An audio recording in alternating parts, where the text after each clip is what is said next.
Chapter first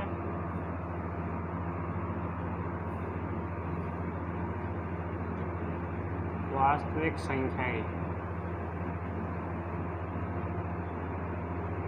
सबसे पहले देखिए वास्तविक संख्याएं क्या होती हैं। इससे पहले हम समझेंगे परिमेय संख्याओं के बारे में।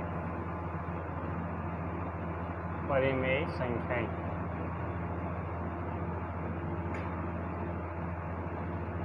परिमेय संख्याएं क्या होती हैं, तो सबसे पहले परिभाषा लिखेंगे परिमेय संख्याओं की। तो वे संख्याएं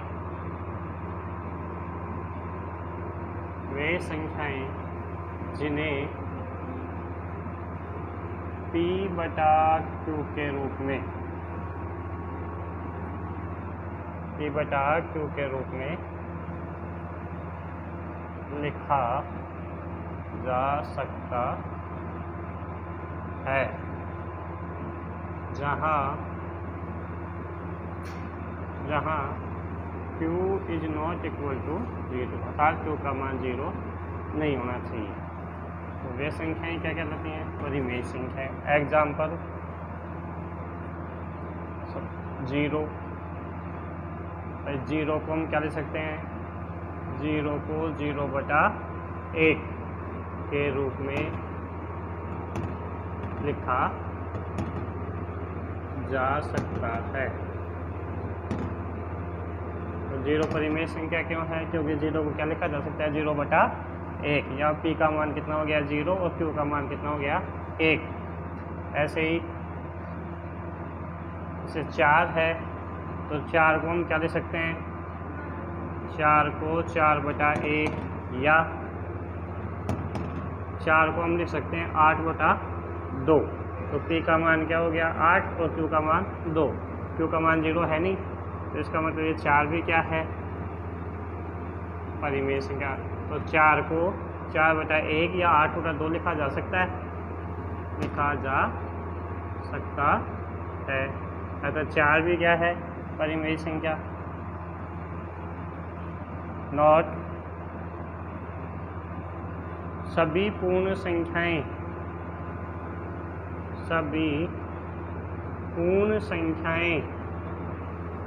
क्या होती हैं, परिमेय। सभी पूर्ण संख्याएं परिमेय होती हैं।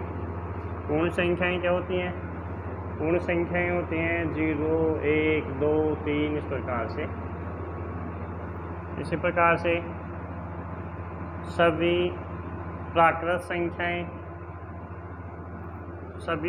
संख्याएं भी क्या होती हैं, परिमेय। सभी प्राकृत संख्याएं भी परिमेय होती हैं। अब प्राकृत संख्याएं क्या कौन कौन सी होती हैं, प्राकृत संख्याएं 1, 2, 3, 4, 5 etc। ये तो सारी क्या होती हैं प्राकृत संख्याएं, ये क्या होती हैं पूर्ण संख्याएं। ठीक है।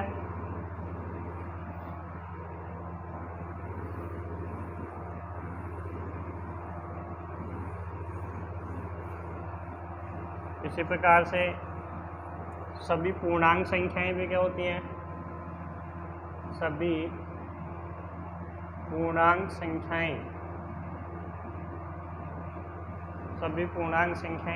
और पूर्णांक संख्याओं को दर्शाते हैं किससे, Z से।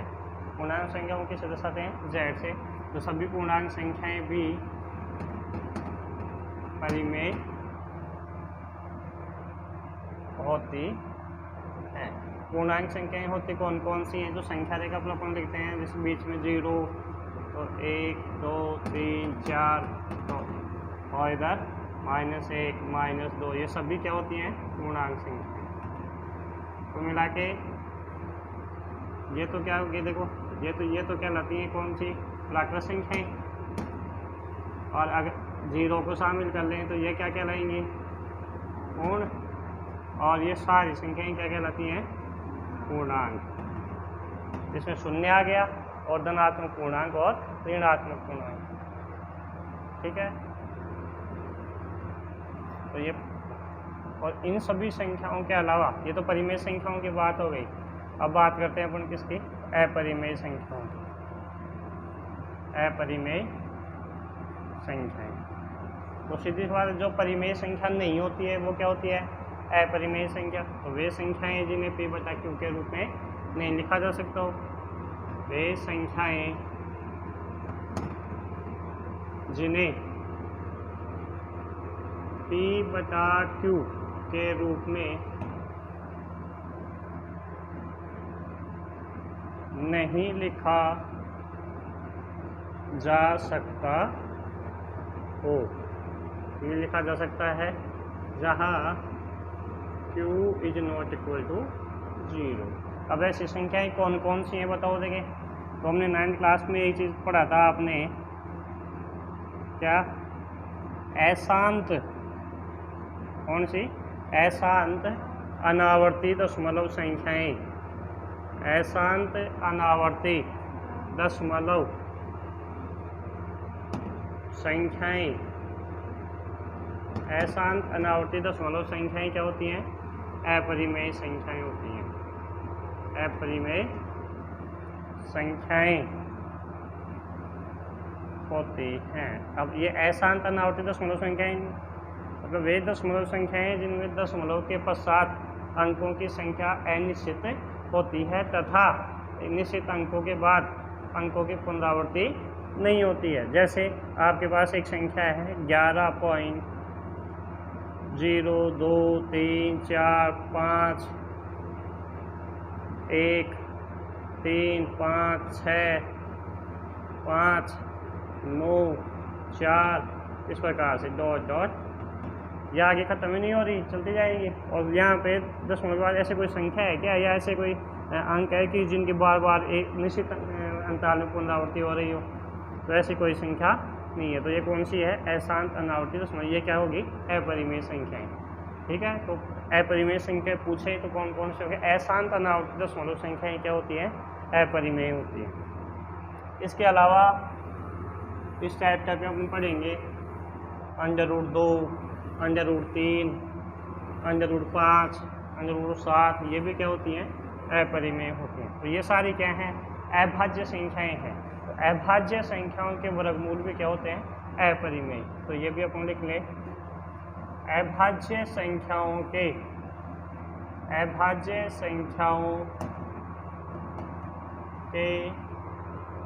वर्गमूल, अभाज्य संख्याओं के वर्गमूल भी क्या होते हैं, अपरिमेय होते हैं। ये हम पढ़ेंगे चैप्टर में, सिद्ध भी करेंगे इसमें अपन। तो कौन कौन सी संख्या है, √2, 2 अभाज्य संख्या है, तो 2 का वर्गमूल लेंगे तो वो क्या होगी, अपरिमेय। √3, √5, √7, √11 आदि, ये सारी क्या हैं, अपरिमेय संख्याएं। ठीक है, इनके बारे में अपन आगे चर्चा भी करेंगे कि सिद्ध कीजिए √2 एक अपरिमेय संख्या है, सिद्ध कीजिए √5 एक अपरिमेय संख्या, वो आगे अपन इसमें पढ़ेंगे। अब बात आती है अपन जो चैप्टर है वास्तविक संख्याएं। तो वास्तविक संख्याएं, इसकी परिभाषा अपन पढ़ते हैं, वास्तविक संख्याएं, रियल नंबर्स।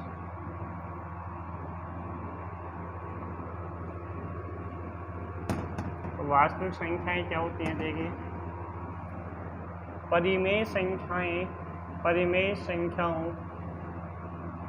व अपरिमेय संख्याओं का समुच्चय या संग्रह, परिमेय संख्याओं व अपरिमेय संख्याओं का संग्रह वास्तविक संख्याएं कहलाता, वास्तविक संख्याएं कहलाती हैं। वास्तविक संख्याओं को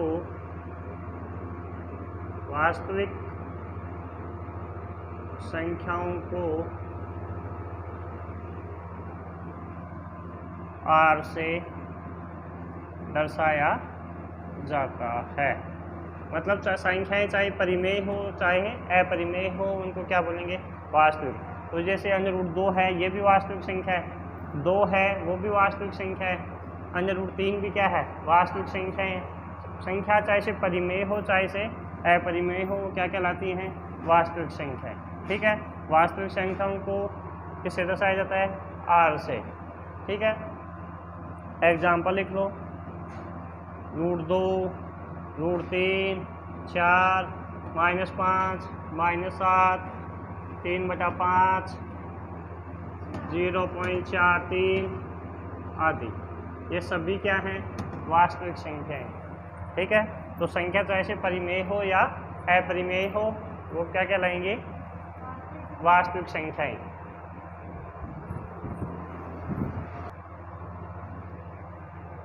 अब हम पढ़ेंगे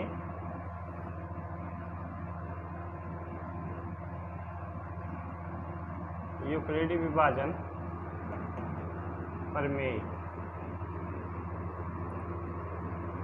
यूक्लिडी विभाजन प्रमेय ये क्या होती है? तो देखिए, यूक्लिडी विभाजन प्रमेय का जो कथन होता है वो होता है a बराबर BQ प्लस R। a बराबर BQ प्लस R, जहाँ a तो क्या होता है? a होता है भाज्य। ठीक है, b क्या होता है? भाजक। और q क्या होता है? भागफल। r होता है शेषफल। ये छोटी क्लासों में अपने पढ़ भी रखी है। क्या पढ़ रखी है अपनी छोटी क्लासों में? जो भाग करते थे तो भाग सिखाया जाता था, तो उसको भाग के अपने सही है या गलत है इसको चेक करने के लिए, उत्तर की जांच करने के लिए हमारे को एक चेक करना पड़ता था। भाज्य बराबर भाजक गुणा भागफल प्लस शेषफल। अब देखिए, ये क्या थी? यही है यूक्लिडी विभाजन प्रमेय। भाज्य को किसे लिखा अपन ने? a से।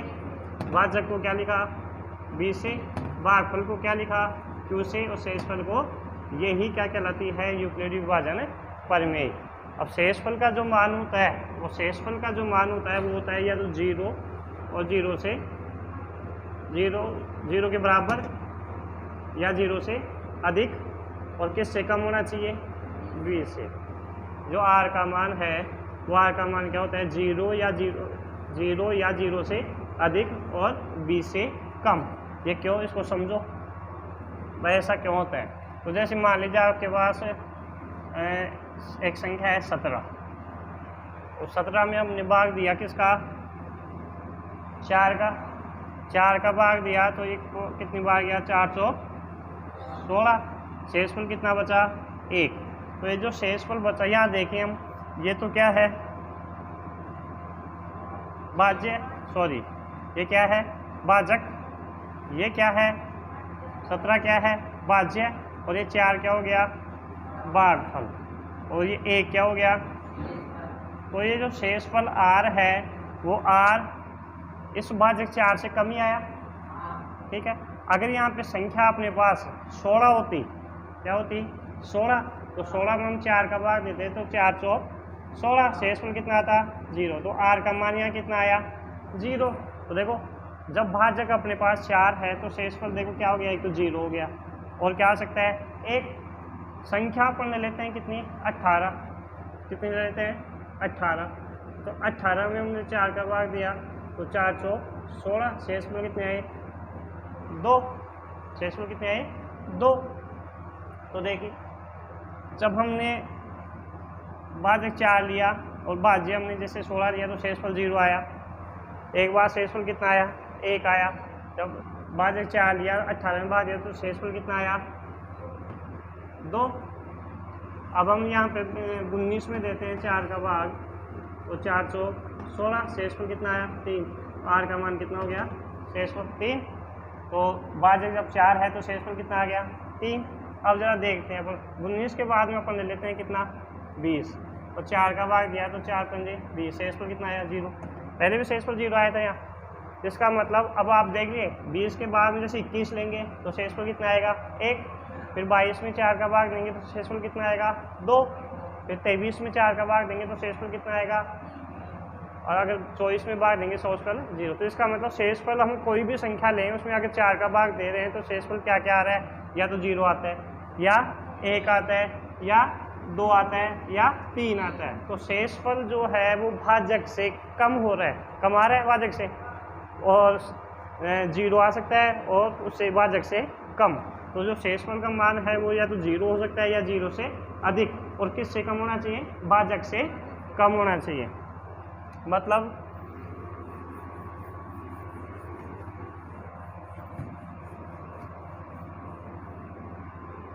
यदि जैसे अपन ले लिया अपन ने भाजक b का मान अपन ने ले लिया कितना? 5। अगर भाजक अपने पास 5 है तो शेषफल r कितना हो सकता है? 0 हो सकता है, 1 हो सकता है, 2 हो सकता है, 3 हो सकता है और 4 हो सकता है। 5 हो सकता है क्या? नहीं, क्योंकि शेषफल जो बचेगा, जो जिस संख्या का भाग दे रहे हैं उससे कम होना चाहिए शेषफल। ठीक है, अगर 5 शेषफल 5 में 5 का भाग ही चला जाएगा फिर तो पूरा, ठीक है ना। तो शेषफल अगर b का मान अपने पास 5 है तो शेषफल r का मान क्या क्या हो सकता है? 0, 1, 2, 3, 4। यही क्या क्या है? यूक्लिडी विभाजन प्रमेय। अब कई जगह यूक्लिडी विभाजन प्रमेय को c बराबर dq प्लस r भी लिखा जाता है। वही अर्थ है, c का अर्थ क्या हो जाता है? भाज्य, d का अर्थ क्या हो जाता है यहाँ? भाजक, q का अर्थ क्या हो जाता है? भागफल, और r का अर्थ क्या हो जाता है? शेषफल। ठीक है, a बराबर बी क्यू प्लस आर, दोनों क्या है? सेम ही है। अपने जो बुक्स में है वो बुक्स में क्या दे रखा है? a बराबर बी क्यू प्लस आर। कई जगह कई टीचर पढ़ाते हैं तो वो c बराबर डी क्यू प्लस आर भी पढ़ाते हैं, तो एक ही अर्थ होता है दोनों का। ठीक है, अब बात आती है कि यूक्लिडी विभाजन प्रमेय है वो अपने काम कहाँ आती है, क्यों दी है अपने चैप्टर में यूक्लिडी विभाजन प्रमेय? तो ये दी है इस यूक्लिडी विभाजन प्रमेय की सहायता से, यूक्लिडी विभाजन प्रमेय की सहायता से दो संख्याओं का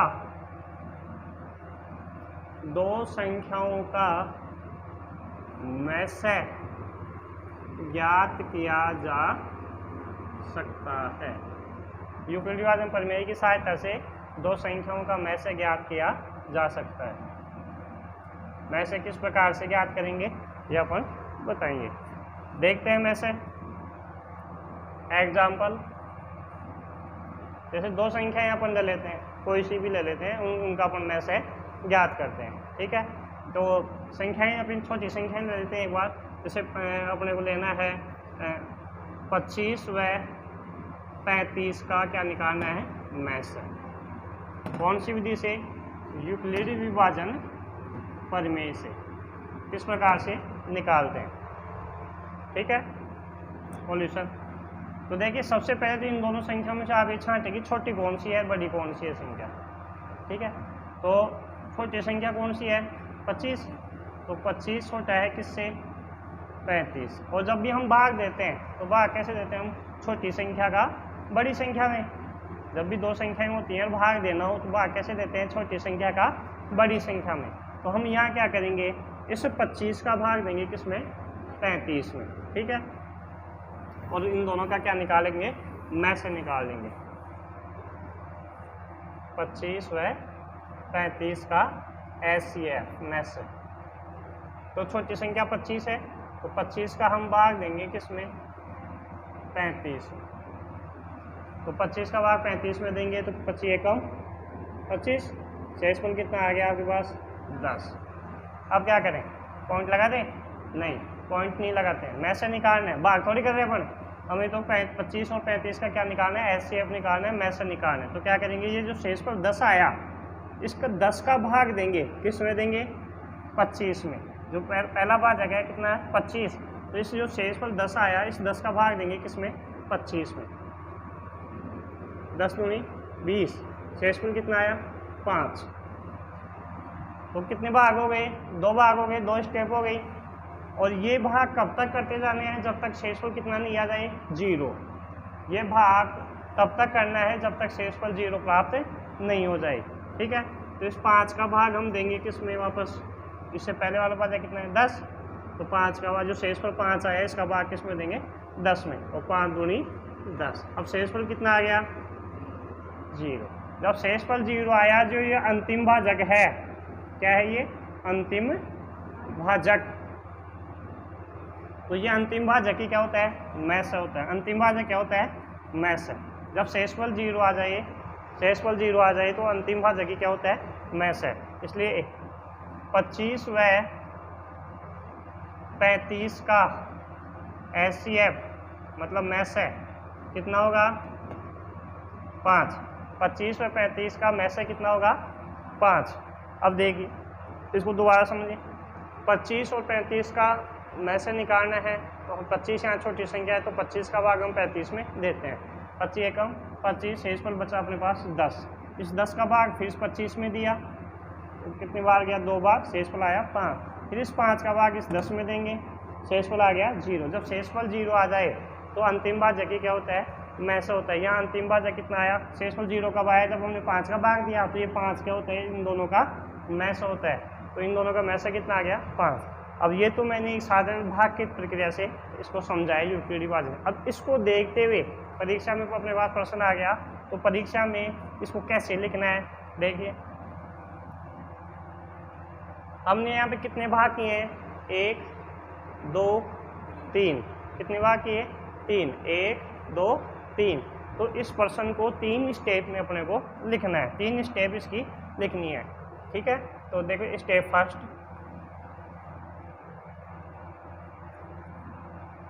यूक्लिडी भाजन प्रमेय क्या थी आपकी, a बराबर BQ प्लस R, मतलब भाज्य बराबर भाजक गुणा भागफल प्लस शेषफल। भाज्य बराबर भाजक गुणा भागफल प्लस शेषफल। तो पहले स्टेप मतलब पहला भाग, तो पहले भाग में भाज्य कितना था 35, कितना था,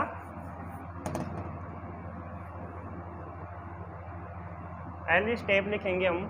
तो देखिए तो भाज्य बराबर भाजक गुणा भागफल प्लस शेषफल, तो पहला भाग ये है, इसमें भाज्य कितना है 35, तो लिखेंगे 35 बराबर भाज्य बराबर भाजक कितना है 25 गुणा भागफल कितना 1 प्लस शेषफल कितना आया 10, शेषफल कितना आया 10। तो ये पहली स्टेप हो गई, 3 भाग थे तो 3 स्टेप लिखनी है।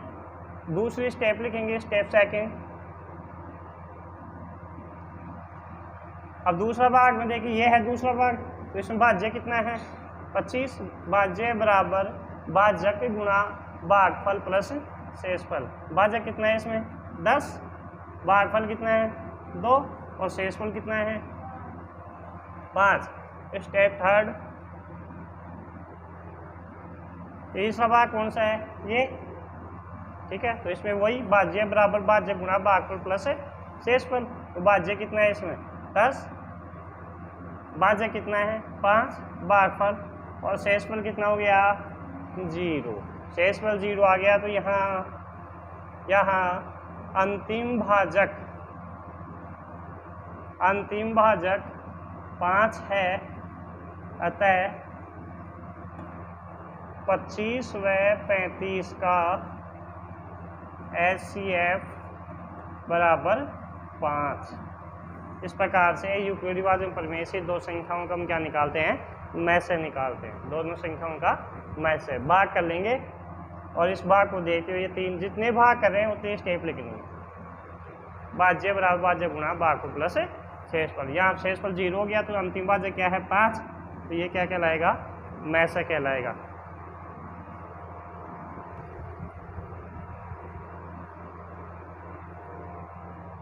अब हम प्रश्न वाला 1.1 का क्वेश्चन करते हैं कि यूक्लिडी भाजन प्रमेय की सहायता से 135 व 225 का मैस है, इस प्रकार से ज्ञात करें। दो संख्या है 135 और 225 और यूक्लिडी भाजन प्रमेय का प्रयोग करते हुए अपन इनका क्या निकालेंगे मैस है। मैंने बताया पहले तो अपन भाग कर लेंगे, इनमें छोटी संख्या कौन सी है 135, तो इस 135 का हम भाग दे देंगे किसमें 225 में। 135 का भाग 225 में कितनी बार जाएगा, एक बार। तो 135 अब 5 में घटाइए 0 और 12 में 3 गया तो 9, शेषफल 90। इस 90 का भाग फिर से हम देंगे 135 में, इसमें 90 एकम 90 या 5, 13 में से 9 घटाए तो 4। फिर इस 45 का भाग हम देंगे किसमें 90, 45 गुनी 90, शेषफल 0, ठीक है। अब यहाँ पे यहाँ पे देखेंगे हम कितने भाग हो गए, 1 2 3। तो इस मैसे को हम 3 स्टेप में पूरा लिखेंगे। देखिए सबसे पहले हम यहाँ लिख देंगे 135 इज लेस देन 225। 135 छोटा है किससे, 225 से। ठीक है, यूक्लिडी विभाजन प्रमेय से a बराबर BQ plus R, where R का मान क्या है आपके पास, वेयर R का जो मान है वो 0 या 0 से बड़ा और किससे छोटा है, B से छोटा है। तो पहला चरण हम जो लिखते हैं चरण फर्स्ट,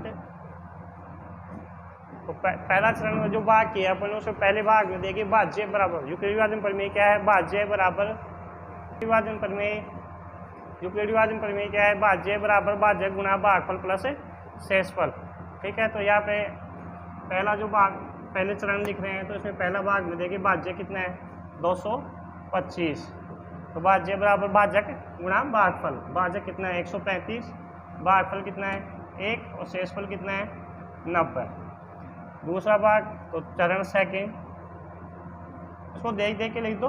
दूसरा भाग ये है, तो इसमें देखिए भाज्य कितना है 135, भाजक कितना है 90, भागफल 1 और शेषफल कितना है 45। ऐसे ही चरण थर्ड, इसमें भाज्य कितना है 90, भागफल कितना है, सॉरी भाज्य कितना है 45, भागफल कितना है 2 और शेषफल कितना है 0। तो यहाँ शेषफल 0 आ गया, तो अंतिम भाज्य कितना हो गया अपने पास 45। यहाँ लिख देंगे, यहाँ अंतिम भाजक 45 है। अतः HCF of 135 and 225 equal to 45। अर्थात 135 और 225 का में से कितना हो गया 45। यह आपका पहला क्वेश्चन कंप्लीट। ठीक है,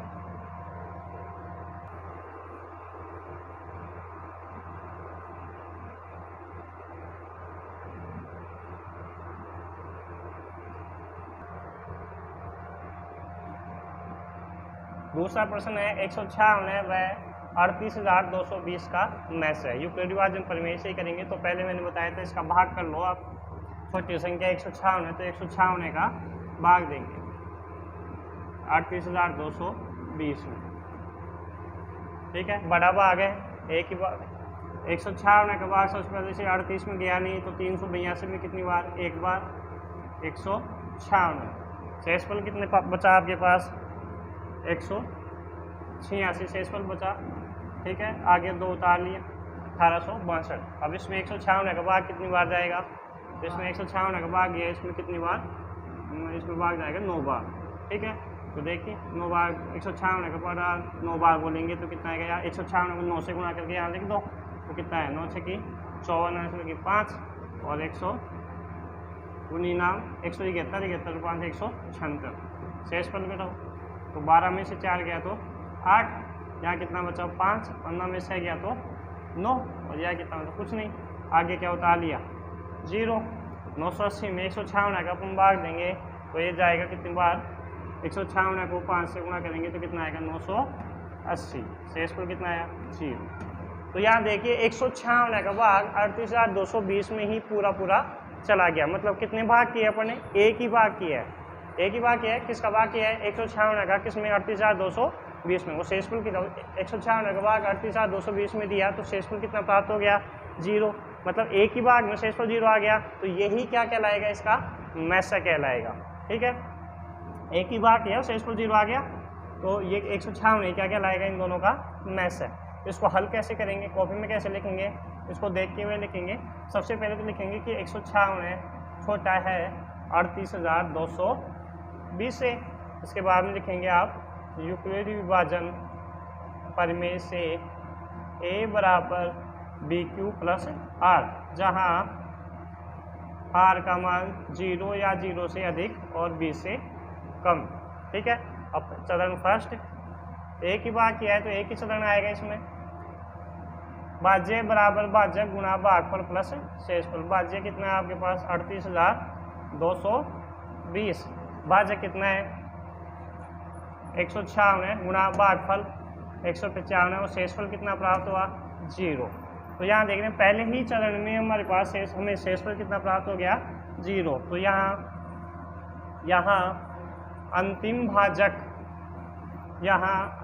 भाजक बराबर 196। अतः HCF 156 है वह 38,220 का मैस है।